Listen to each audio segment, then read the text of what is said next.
I'm going to tell some old Indian stories. And with some of these stories, I'm going to sing a song. And so here is the first story.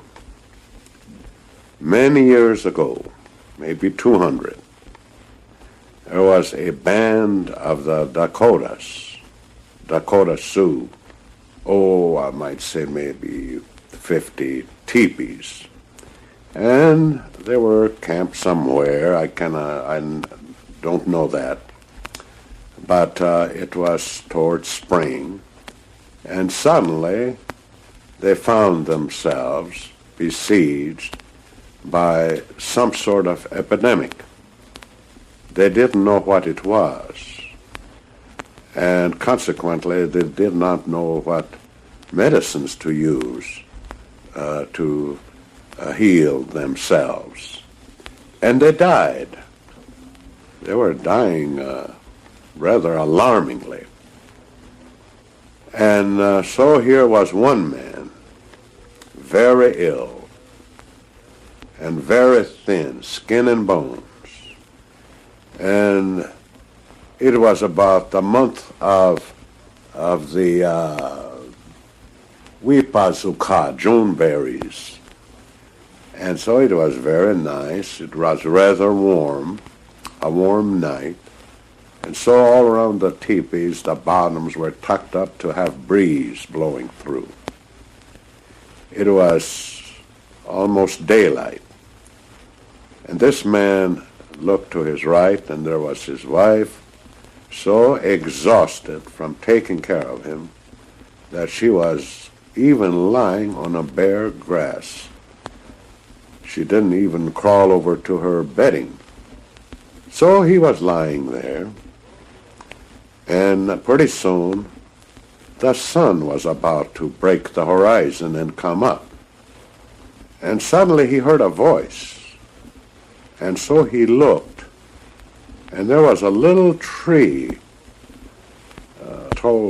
I thought of a small lilac, maybe no more than 4 feet high.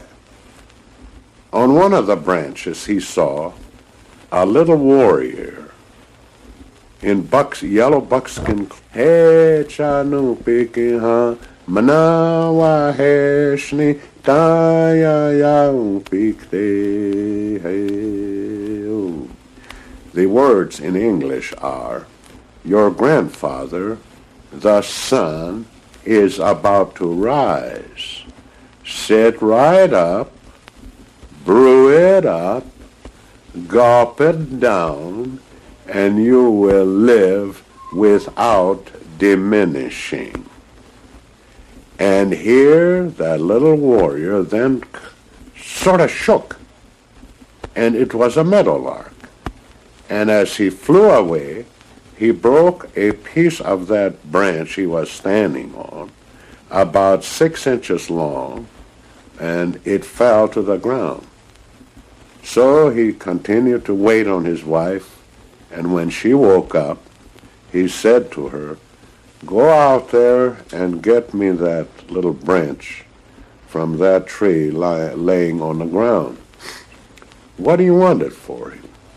And he said, why, a little warrior came and stood on that and sang me a song and told me to brew it and gulp it down, and we, our people, will live without diminishing. So she smiled somewhat skeptically, but went and did as he said. She put the whole branch in there, leaves and all as it was, and the water turned red. And he drank it. First time he was hungry. And she gave him broth, and gradually each day he would want something more. And he recovered. And so you can imagine that little tree probably just about disappeared. But anyway, I suppose there were other trees like it, same kind, and the whole band got well. Nobody died. But my regret is this. Why didn't our Indian people, in telling these stories, tell us also what kind of tree or root or whatever it was that had a certain healing power. And so that's the end of one story.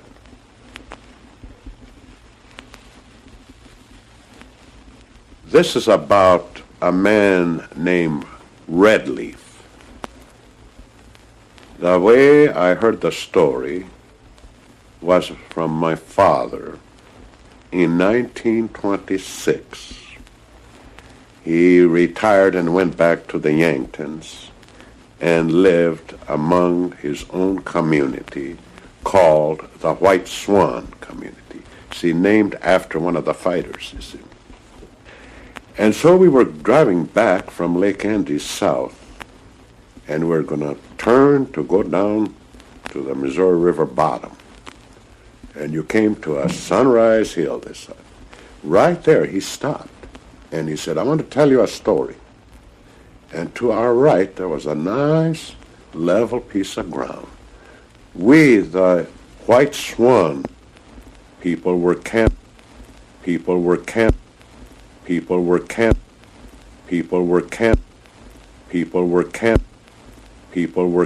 here. And among us was Redleaf. His wife died.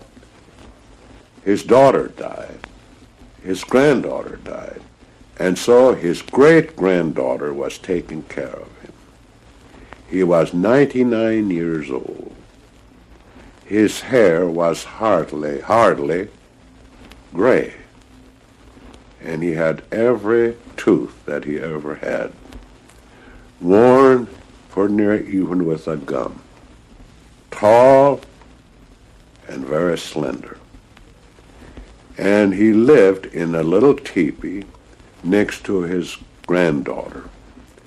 And one day he called her in and said, tonight at midnight, I'm going to leave for the other world. He wasn't sick. And so this evening, I want you to prepare, and it's described a certain meal, and I want to have a good meal. And then I want to sing my songs, and then I will leave. So she said, all right, I will send 2 of my boys down by the Missouri River. I want them to go down there and pick out a good, young, big, strong tree with a strong branch, about 20 feet high, and we'll put you on that so that you'll lie there and watch your beloved Missouri River. Don't worry, it will be out of the flood area, but you'll see the Missouri River through eternity. And he said, no, I want to be buried up out here on the knoll like a white man. Dig it deep, lay me down there, and fill it with rocks about the size of a man's fist. And no animal will ever get to me. And fill the last 2 feet with good dirt and leave it flat, so that grass will grow and horses will graze over me. Because if you put me down there, my soul will not rest in peace. This man made me believe in the spiritual power of the Indians. Because, now how did he know? You see, 1926, I heard that story, but he said it way back there in about 1868 or something like that. And here in 1940, Fort Randall Dam went in there. That raised the water level. So even though they put him in out of the flood area, that tree would have been covered. And there might have been a speck of bone of redleaf still there would have been disturbed. And today, that water, flooded water, comes and stops 200 yards from where Redleaf's grave is. How do you like that?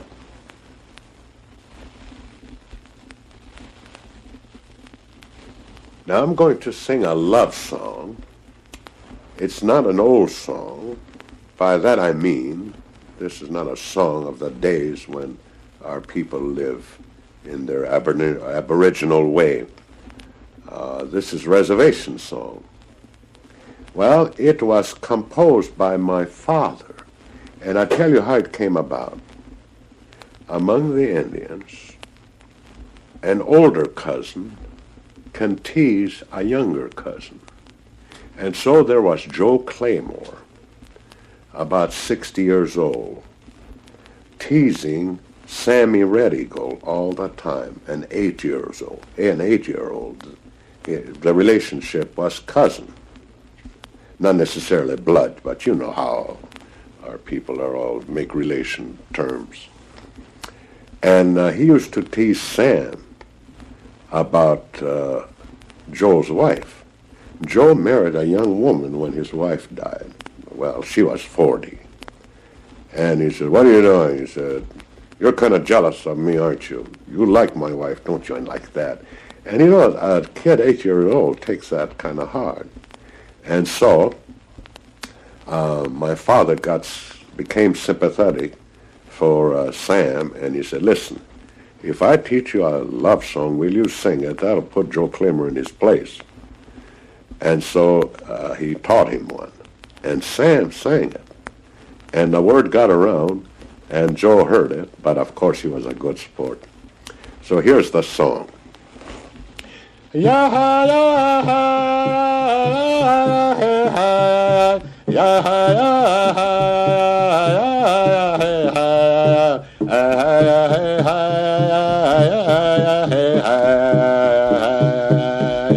Higanawaye hansate oma yosiftencha nachmalachi kachmia taun kiyotaki mato igalamna gontawi choga hemagiyala ya ya ya ya ya ya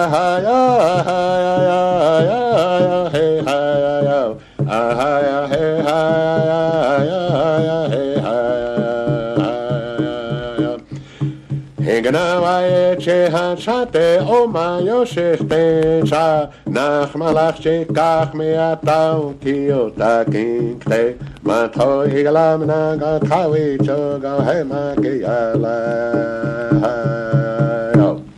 Now the words are, my husband has made my heart feel bad, and so I'm going to come to you, and secretly we will go back to Big Ben and settle there.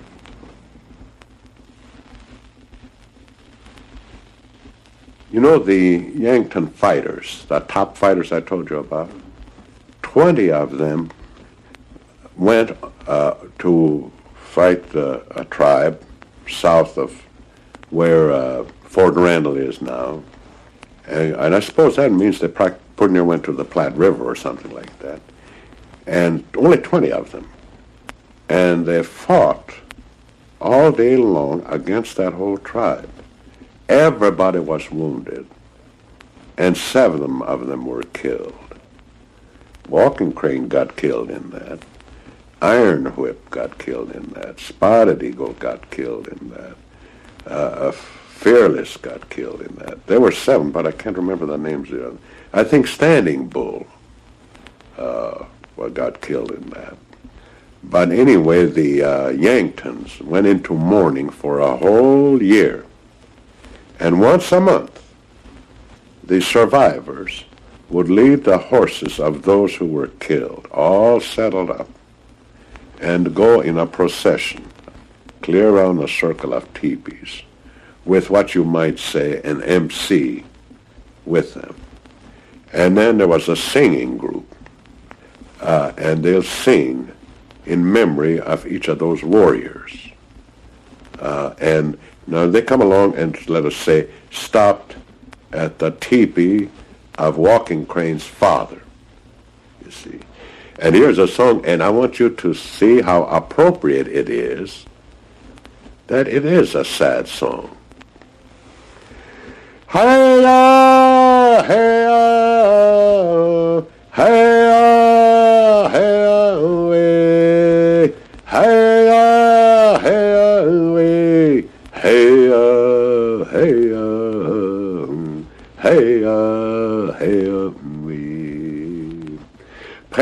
Samani na ilalechik on tu asleha ekta nauka heya heya heya heya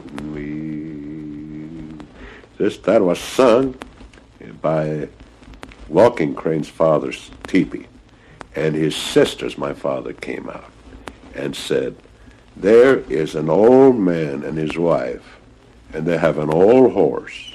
We want them to turn that horse loose for the rest of his life, because there are 2 5-year-olds behind this teepee, and we will give them to that old man and his wife to show that Walking Crane still is very much here.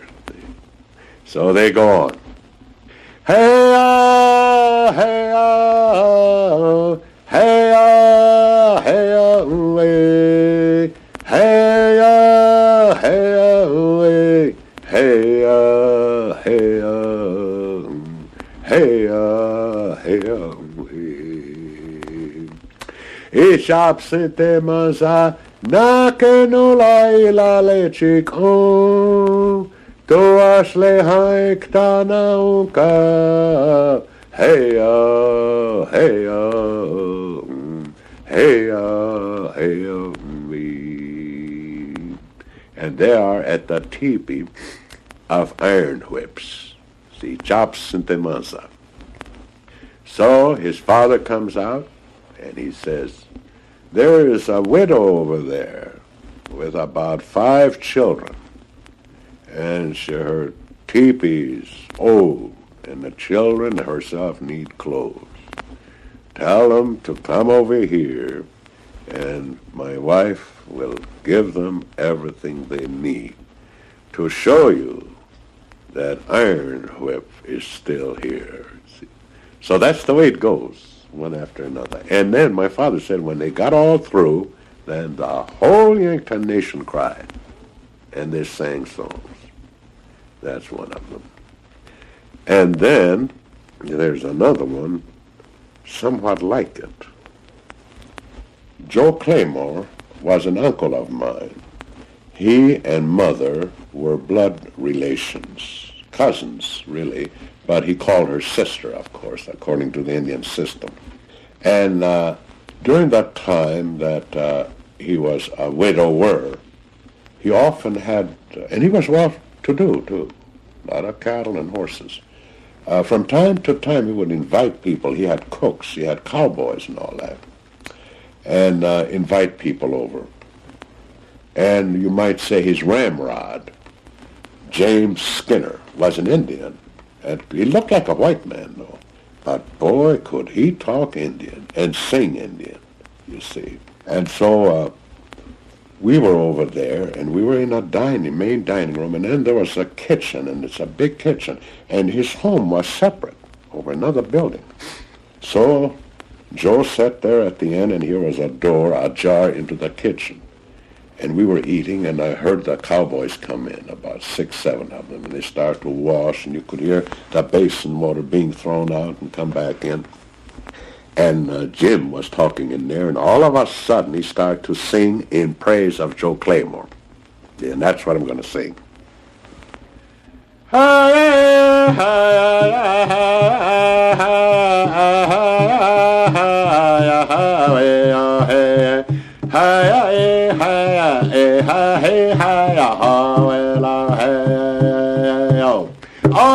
Te ke kawita au chana io ma ke pe ma to igala na go hey I mani we hey hi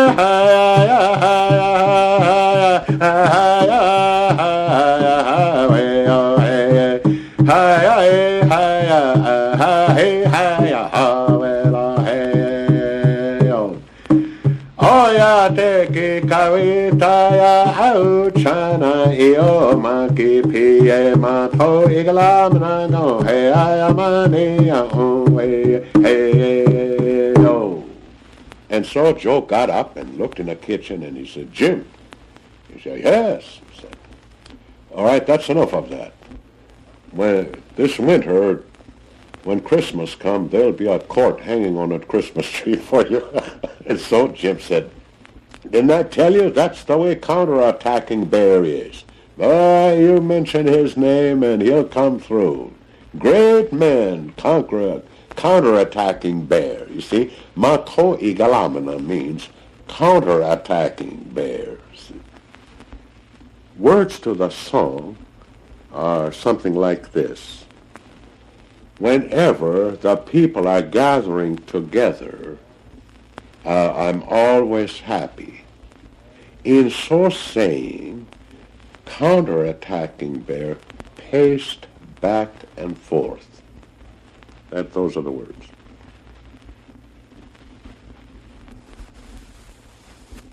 The next story is once more about a medicine. This happened among the Yankton Indians. They had a bunch of warriors that most of them never married, as a sort of a dedication to the tribe.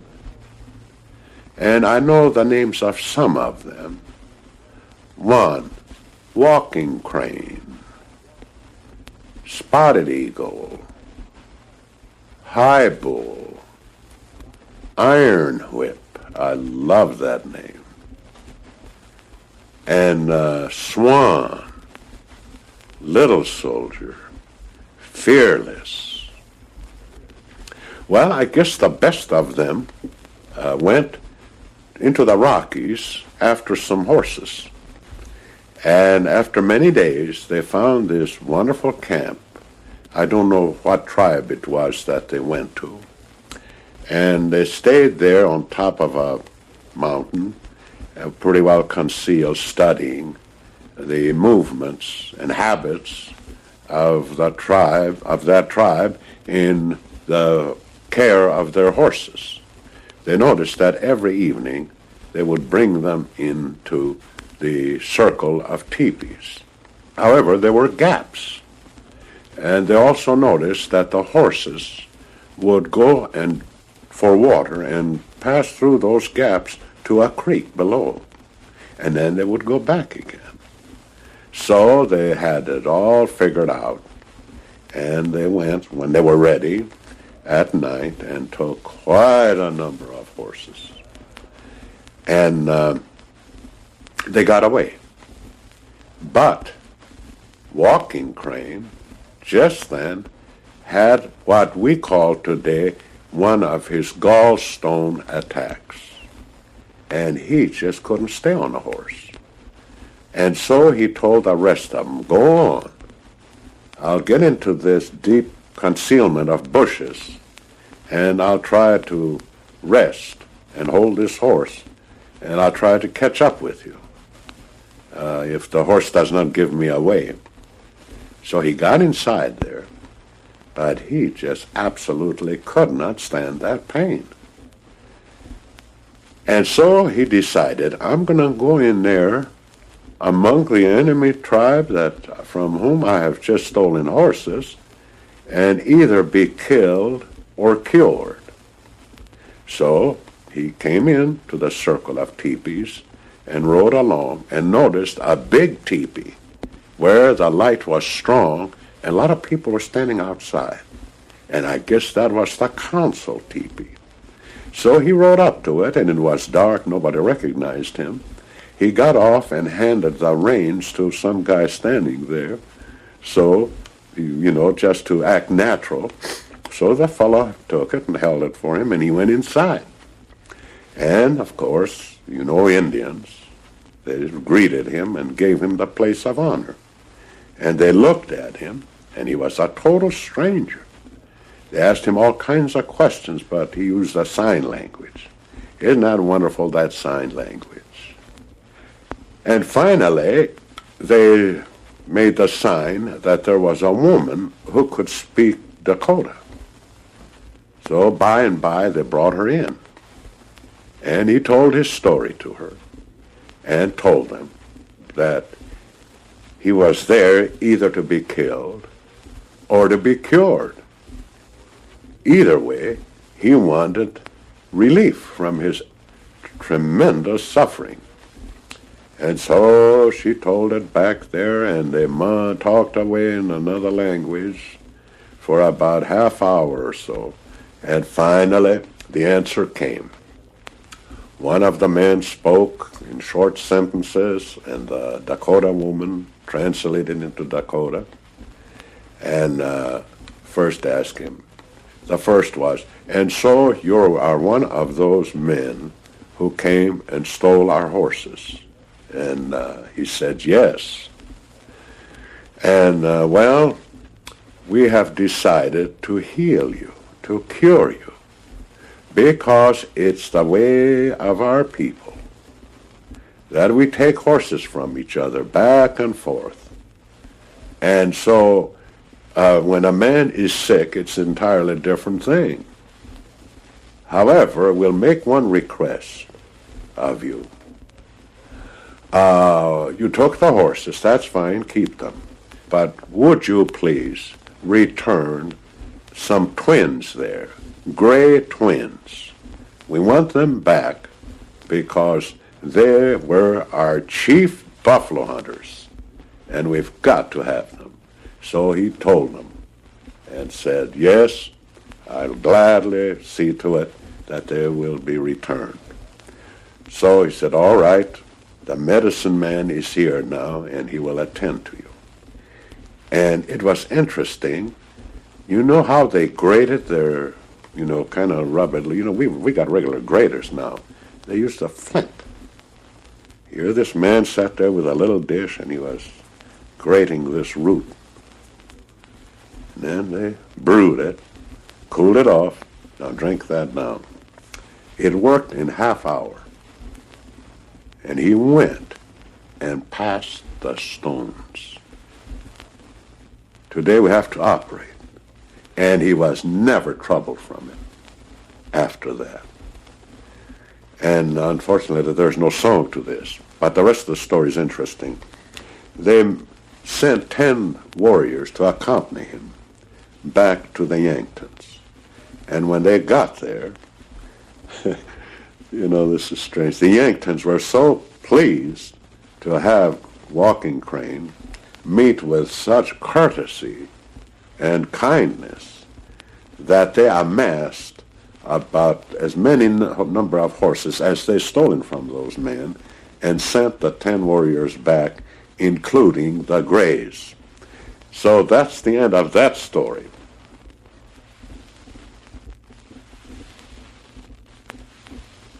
This story is about the wolf woman, they call it. And there are several versions of it. The way I heard it, of course, is the only way I can tell it. And so it is about a woman who was taken prisoner by another tribe, non-Dakota tribe, and taken far away. They're always going to the Rockies. And she married somebody over there. And but she did not like it. And so secretly she made moccasins and hid them in the woods somewhere. And she also made wasna, corn balls that never spoil, together with the marrow of the bone. And it's got berries and all kinds of things in it. And then she had 2 sharp knives. And then at an opportune moment, it was during a big dance, and she pretended that she had a headache. And so her husband left. And she seemed happy otherwise. I guess she planned to leave and kept up a pretty good front, concealed her real attitude. So she took off and got away. And of course the story in detail is she hid here and she hid there and all that. But the point is she got away and headed for the Dakota country. But it took her a year.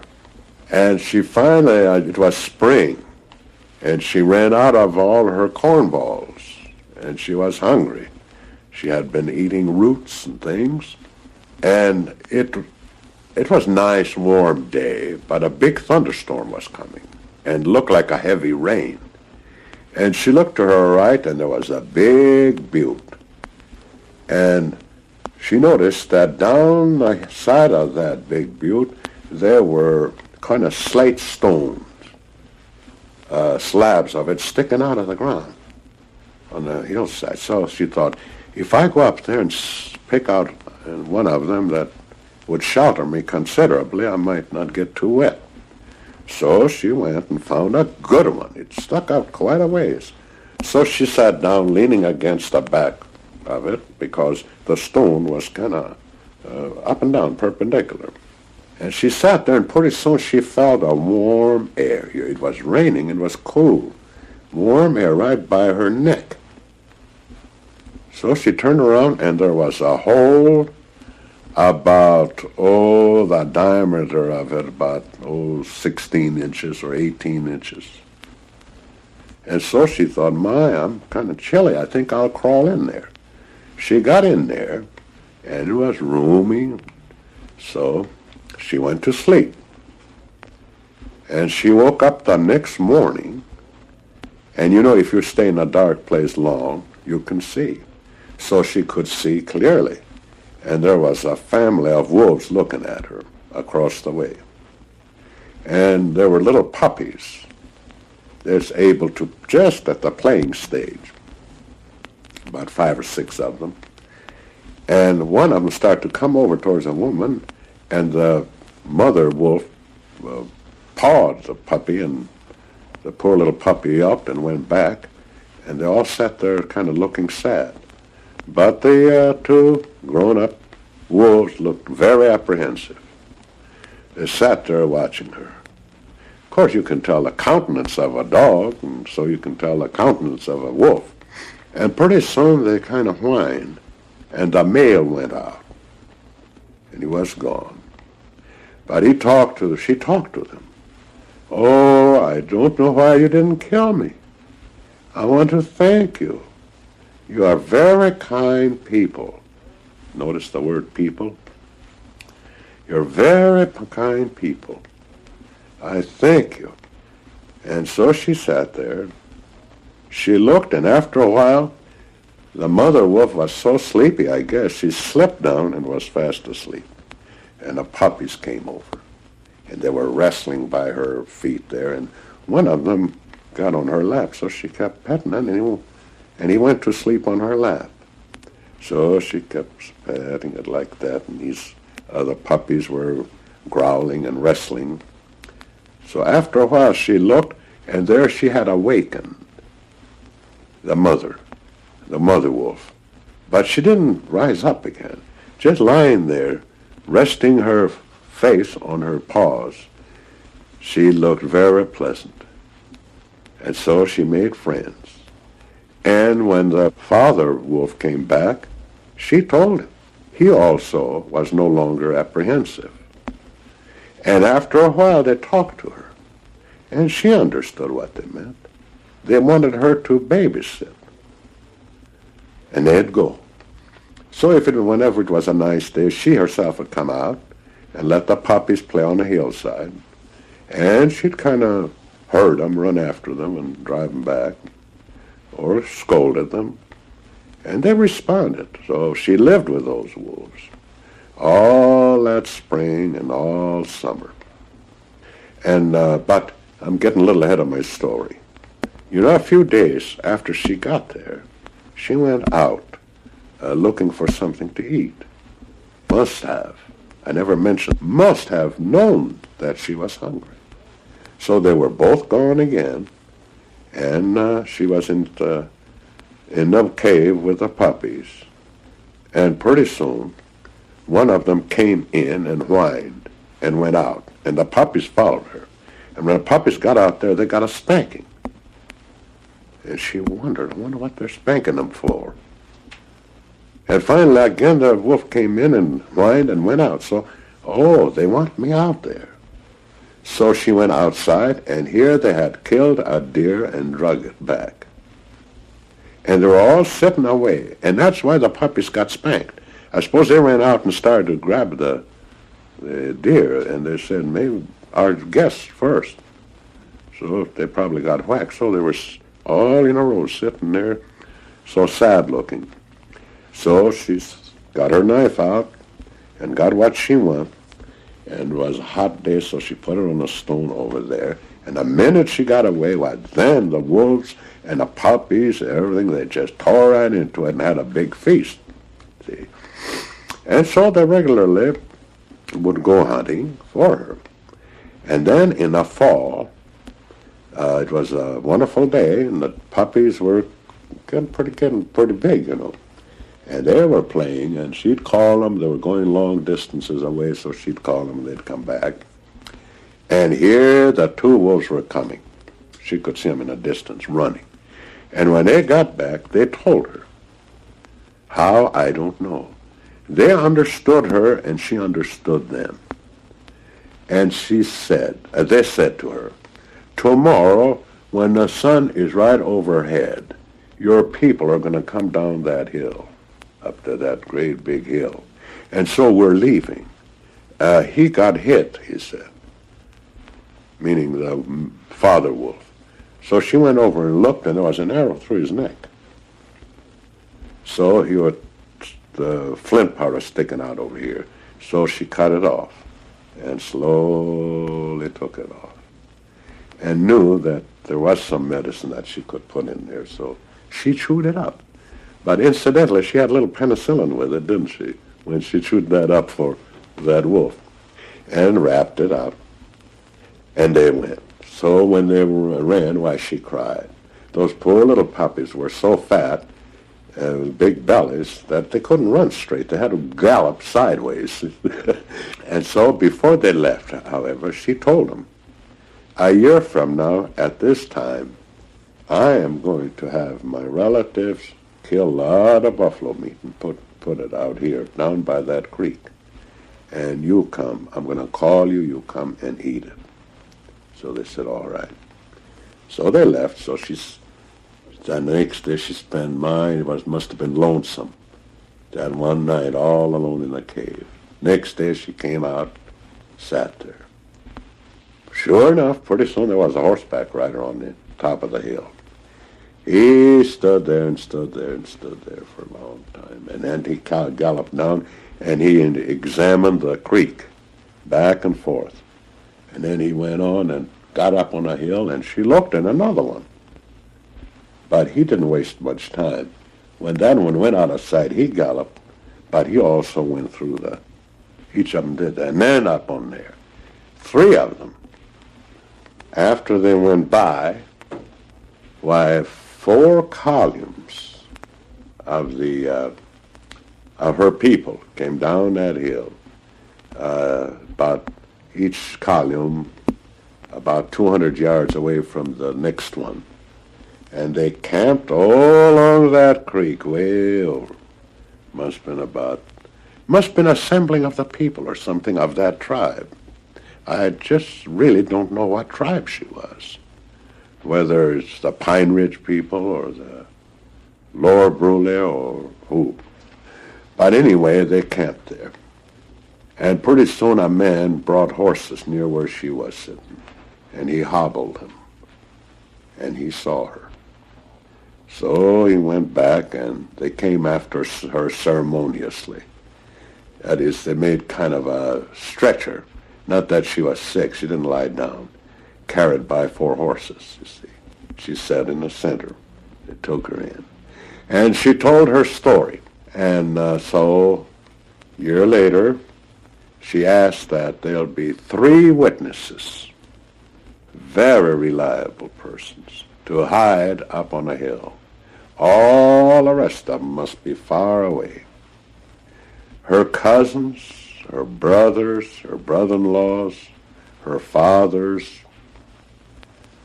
did the hunting, and they left their meat, I don't know how long, maybe a couple hundred yards. And so those three men were watching her and listening to her. And she stood there and said, Doki lalapi hey. Where are you? Doki lalapi hey. Where are you? Doki lalapi hey. Where are you? Out of the woods, timber wolves came out. Just the whole length of it, and they just started eating. And her family, all of them ran around to where she was, and they jumped up and down. All those puppies were full grown now. And so she hugged them, and she cried, and she cut little pieces of red and blue blankets, and tied it around their necks. And then she painted the father and mother, and then she cried, and they ate it up, and she walked away. That's the story of the wolf woman.